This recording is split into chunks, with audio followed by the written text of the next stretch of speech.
अच्छो। Yes sir, welcome to the another chart revision taxation of firm. मुझे personally ऐसा लगता है कि आपके अपकमिंग अटेम्प्ट के अंदर में टैक्सेशन ऑफ फर्म बहुत चांसेस है आएगा। क्यों? क्योंकि देखो, टैक्सेशन ऑफ फर्म को लेकर के ना लास्ट ईयर एक अमेंडमेंट हुआ था, सेक्शन 194 टी, राइट। लेकिन उसकी जो एप्लीकेबिलिटी डेट थी उसको रखा गया था 1/4/2025 से। तो पूरे चांसेस है आपको टैक्सेशन ऑफ फर्म से एक क्वेश्चन आएगा, मे बी टोटल इनकम का क्वेश्चन आएगा, या तो एक अलग से 6 से 8 मार्क का क्वेश्चन करा के दे देंगे, मुझे ऐसा लगता है। तो टैक्सेशन ऑफ फर्म को थोड़ा सा अच्छे से प्रिपेयर कीजिएगा। चलिए शुरुआत करते हैं। और अगर आपको ये चार्ट रिवीजन पसंद आ रहा है तो अपने उस दोस्त के साथ जरूर शेयर करना, उस फर्म में, उस टेलीग्राम चैनल पे या लाइब्रेरी में जरूर शेयर करना अगर ये आपको वैल्यूएबल लगता है तो। चलिए बढ़ते हैं आगे। टैक्सेशन ऑफ फर्म की अगर मैं बात करूं तो फर्म को एक सेपरेट पर्सन माना गया है। पूरे इनकम टैक्स में जहां जहां पे भी फर्म यूज होता है वहां वहां पे एलएलपी वर्ड भी यूज होता है, लेकिन firm do not include LLP for the purpose of section 44 AD 44 ADA. तो 44 एडी 44 एडीए को छोड़ करके बाकी सब जगह पे फर्म इंक्लूड्स एलएलपी। फर्म का टैक्स रेट क्या है? फर्म टैक्स पे करता है 30% के हिसाब से। एप्लीकेबल सरचार्ज है 12% अगर फर्म की टोटल इनकम 1 करोड़ रुपए के ऊपर जाती है। एनएचईसी 4% तो है ही। ओके, अब स्पेशल इनकम अगर फर्म को आती है तो वो किस रेट पे टैक्सेबल है? Long term capital gain will be taxable at the rate of 12.5%, short term capital gain will be taxable at the rate of 20%, and long term capital gain beyond rupees 1,25,000 shall be taxable at the rate of 12.5%. So in short, special income will continue to be at special rate. Okay, firm का residential status जो निकलता है वो section 6(4) के हिसाब से निकला है। That is, if control and management wholly और partly situated in India, firm को रेसिडेंट माना जाएगा, नहीं तो फर्म को क्या माना जाएगा? नॉन रेसिडेंट माना जाएगा। विच मीन्स अगर 10 में से एक डिसीजन भी फर्म का इंडिया में होता है, part of the control and management India में हो गया, फर्म का रेसिडेंशियल स्टेटस रेसिडेंट हो गया। हर फर्म को चाहे वो प्रॉफिट में हो चाहे वो लॉसेस में हो रिटर्न भरना मैंडेटरी है। तो ये थे सारे इंटरलिंकिंग वाले पॉइंट जो हम लोगों ने एक जगह लाके रख दिए। ओके, अब आते हैं assessment of firm under section 184। ये एक वो सेक्शन है जिसको एग्जाम में सबसे ज्यादा पूछा जाता है, तो ध्यान से सुनना। अब देखिए, एक पार्टनरशिप फर्म को एक पार्टनरशिप फर्म कब माना जाता है? क्योंकि practically association of person and partnership firm को आप कैसे सेग्रीगेट करेंगे, किस बेसिस पे सेग्रीगेट करेंगे, वो लिखा है सेक्शन 184 के अंदर में।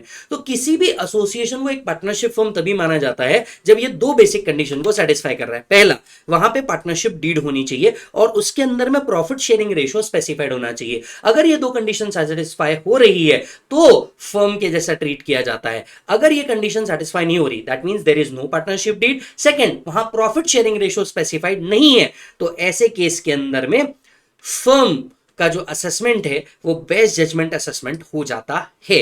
तो फर्म को क्या करना है? फर्म को प्रॉफिट शेयरिंग रेशियो स्पेसिफाई करना है। कहां स्पेसिफाई करना है? Partnership deed. और ये पार्टनरशिप डीड को उन्हें सबमिट भी करना है फर्स्ट रिटर्न भरने से पहले, या फिर जब भी पार्टनरशिप के अंदर में कोई चेंज आएगा उस टाइम पे। तो चलो 1 2 3 स्टार्ट। अगर ऐसे एक फर्म है तो फर्म को फर्म कब ट्रीट किया जाएगा? पहला, जब वहां पे कोई पार्टनरशिप डीड है। दूसरा, जब इसमें प्रॉफिट शेयरिंग रेशियो स्पेसिफाइड है। साथ साथ में इनकी रिस्पॉन्सिबिलिटी क्या है कि इनको एक पार्टनरशिप डीड को क्या करना है? सबमिट करना है। कब? फर्स्ट रिटर्न बनने से पहले, फर्म का फर्स्ट रिटर्न बनने से पहले, या फर्म में जब भी कोई चेंज हुआ तब उनको पार्टनरशिप डीड सबमिट करना है।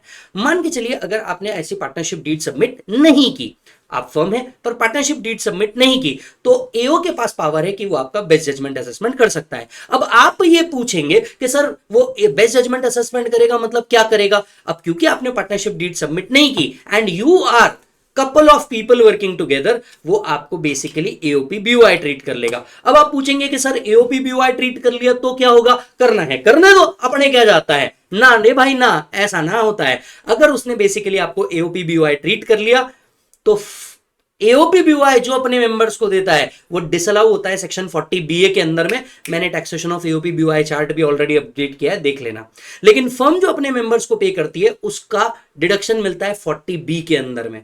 तो इट इज ऑलवेज बेटर कि पार्टनरशिप फर्म अपना पार्टनरशिप डीड बनाए और रिटर्न के साथ सबमिट कर दे, नहीं तो अननेसेसरीली जो वो मेंबर्स को पे कर रही है उसके ऊपर उनको डिसअलाउंस मिलेगा and they will end up paying higher tax. Yes और नो मालिक? सो अगर आप एओपी बीओआई बन जाते हो तो यहां पे सेक्शन 40 बीए लगेगा और आपको जो दैट इज एओपी बीओआई जो अपने मेंबर्स को क्या पे कर रही है, रेम्यूनरेशन सैलरी कमीशन पे कर रही है, वो क्या हो जाएगा? डिसअलाउ हो जाएगा। सो कम ऑन वन अगेन, एक फर्म को फर्म कब माना जाएगा? जब वहां पे पार्टनरशिप डीड है और प्रॉफिट शेयरिंग रेशियो स्पेसिफाइड है। उन्हें अपने फर्स्ट रिटर्न के साथ इसे सबमिट करना है या जब भी चेंज होगा सबमिट करना है। नहीं सबमिट किया, एओ को पावर मिल जाएगा बेस्ट जजमेंट असेसमेंट करने का। बेसिकली बेस्ट जजमेंट असेसमेंट करके वो क्या कर लेगा? फर्म को एओपी बीओआई ट्रीट कर लेगा। क्लियर है मालिक? और एओपी बीओआई ट्रीट करने से क्या होगा? कुछ नहीं, जो रेम्यूनरेशन इंटरेस्ट कमीशन है वो क्या हो जाएगा? डिसअलाउ हो जाएगा। अब आते हैं नेक्स्ट सेक्शन के ऊपर। नेक्स्ट सेक्शन है सेक्शन 189। सेक्शन 189 क्या कहता है? सेक्शन 189 कहता है कि जब भी कोई पार्टनरशिप फर्म डिसॉल्व हुई, जब भी कोई पार्टनरशिप फर्म क्या हुई? डिसॉल्व हुई, एओ को असेसमेंट करना मैंडेटरी है। और जितने भी पार्टनर थे जो डिसॉल्व होने से पहले पार्टनर थे, उनकी लायबिलिटी जॉइंट एंड सेवरल रहेगी। तो दो ही पॉइंट बोलता है 189 बोलता है फर्म अगर डिसॉल्व हुई, एओ मैंडेटरीली असेसमेंट करेगा। दूसरा पॉइंट बोलता है जितने पार्टनर थे बिफोर सच डिसोल्यूशन, उनकी लायबिलिटी जॉइंट एंड सेवरल रहेगी। क्लियर हो गई बात मालिक? अब आते हैं नेक्स्ट सेक्शन के ऊपर जो इससे ही इंटरकनेक्टेड है, section 40B। Section 40B maximum limit देता है किसको बेटा? पार्टनर को जितना रेम्यूनरेशन फर्म को अलाउड है, जितना इंटरेस्ट वो पे करती है, उसकी मैक्सिमम लिमिट कौन देता है? 40B देता है। तो जरा ध्यान से सुनना, 40B फर्म कितना पे कर सकती है इसकी लिमिट देता है। अब एक चीज मैं आपको मस्त इंटरलिंकिंग करके बताता हूं, प्लीज ध्यान से सुनना, क्योंकि आपको ना यही इंटरलिंकिंग एग्जाम में पूछा जाएगा, है ना। अगर कोई स्टिकी नोट है तो आप स्टिकी नोट पे भी सेम चीज ड्रॉ कर सकते हैं। फर्म क्या देता है बेटा? पार्टनर को। और जितने लोगों ने हमारा रेगुलर बैच या फास्ट ट्रैक बैच लिया है, आप तो सिर्फ बुक ओपन कर लो, ये चार्ट आपने ऑलरेडी बनाया है। फर्म पार्टनर को क्या देता है बेटा? शेयर ऑफ प्रॉफिट देता है, रेम्यूनरेशन देता है, कमीशन देता है, इंटरेस्ट देता है, बोनस देता है। बराबर है कि नहीं है?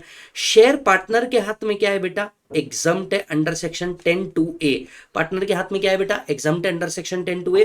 और रेम्यूनरेशन, इंटरेस्ट, बोनस, कमीशन सब टैक्सेबल है पार्टनर के हाथ में under section 28, that is PGBP. Sir partner के हाथ में पीजीबीपी क्यों है? क्योंकि वो एम्प्लॉय नहीं है, इसी के लिए सैलरी पीजीबीपी में टैक्सेबल है। एम्प्लॉय नहीं है, एम्प्लॉयर एम्प्लॉय रिलेशनशिप होता तो सैलरी में टैक्सेबल होता।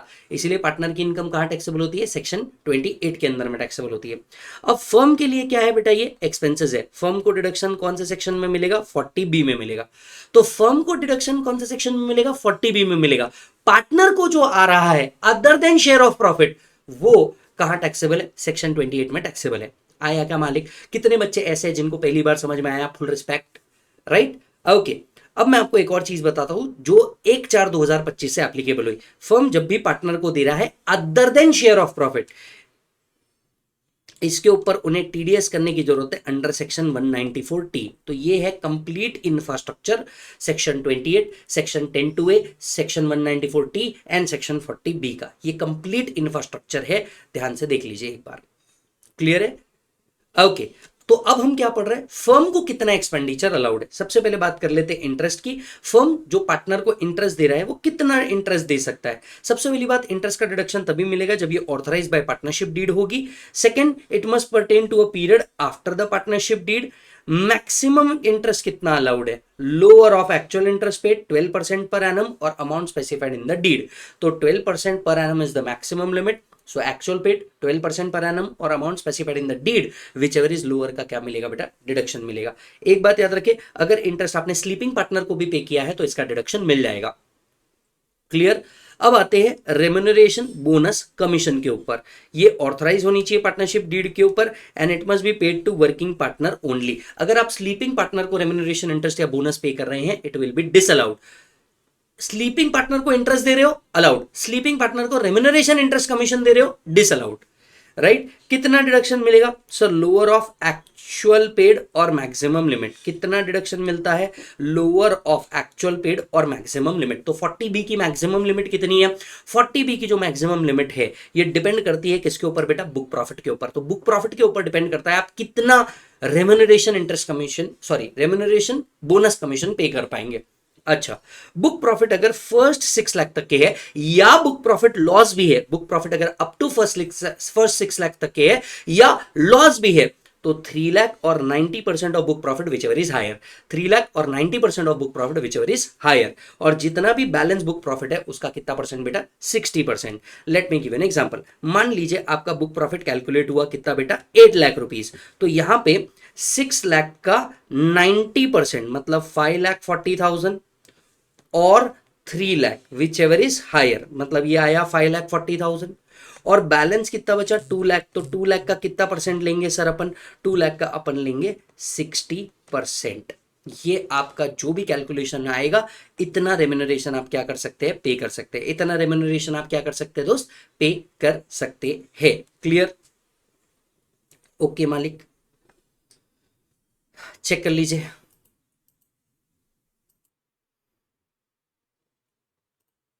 डन। अब यहां पे आपको दिया है बुक प्रॉफिट कैसे कंप्यूट किया जाता है, तो वो बड़ा सिंपल सा तरीका है। जैसे आप नेट प्रॉफिट निकालते हैं एज पर PGBP, add less add less add less करके वो कीजिए। सिर्फ एक चीज ऐड कीजिए, इंटरेस्ट जो पीएनएल को डेबिटेड है paid to partner, and remuneration जो पीएनएल को डेबिटेड है पेड टू पार्टनर। तो दो चीजें प्रैक्टिकली आपको ऐड बैक करनी है, interest and remuneration debited to PNL which is paid to a partner, ये एड बैक करना है। और उतना इंटरेस्ट माइनस करना है जो 40B की लिमिट में है, that is maximum up to 12%। ये आपका क्या निकल जाएगा, बुक प्रॉफिट निकल जाएगा। क्लियर? ओके।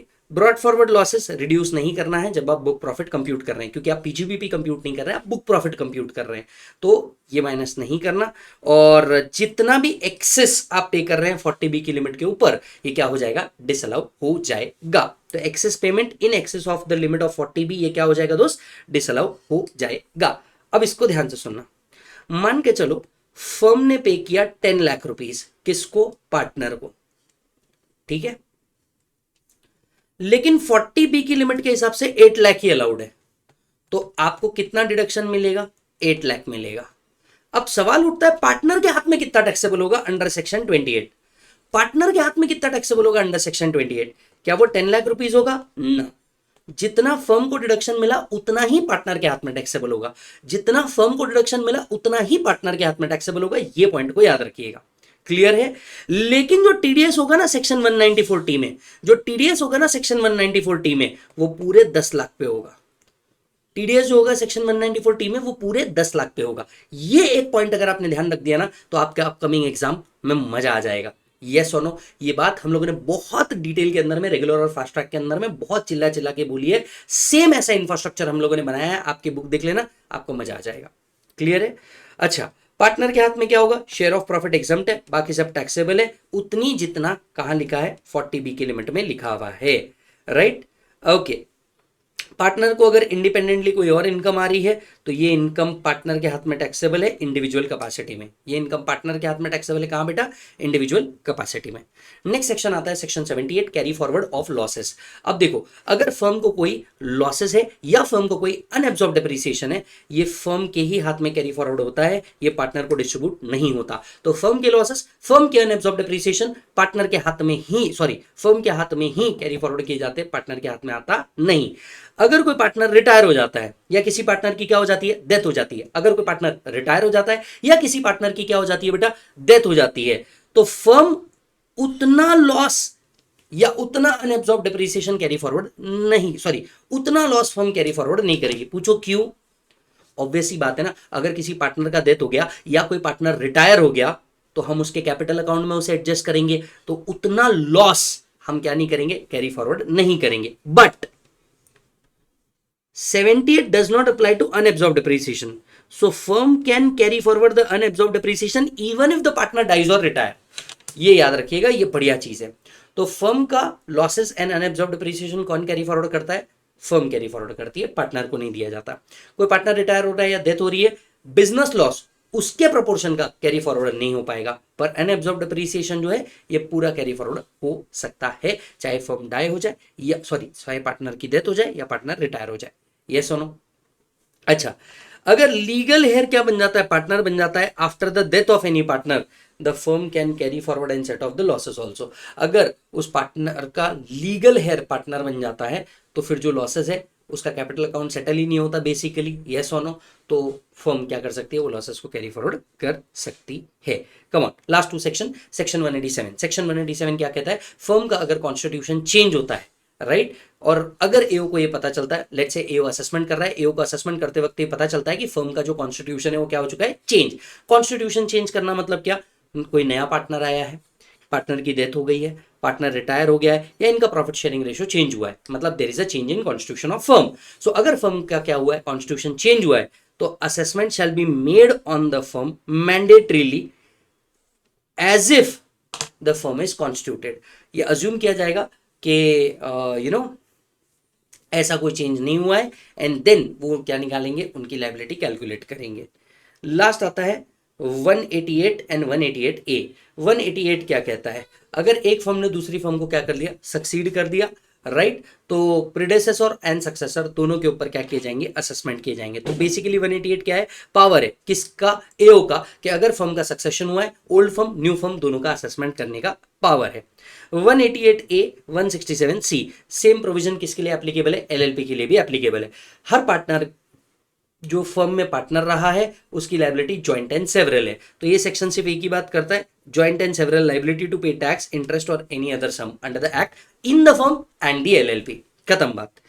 फिर आते हैं सेक्शन 189 के ऊपर। फर्म अगर डिसॉल्व हो गई या बिजनेस डिसकंटिन्यू हुआ तो क्या, तो इस केस में भी एओ शेल मेक असेसमेंट। एओ के पास पावर रहेगा कि वो मैंडेटरीली क्या करेगा, असेसमेंट करेगा। ऐसी firm as if there is no discontinuance, ये अज्यूम करेगा कि फर्म डिसकंटिन्यू ही नहीं हुई है, और जो फर्म की लाइबिलिटी आती है वो लाइबिलिटी कैलकुलेट करेगा। इस लाइबिलिटी को कौन पे करेगा, every person who were a partner, every person who were a partner.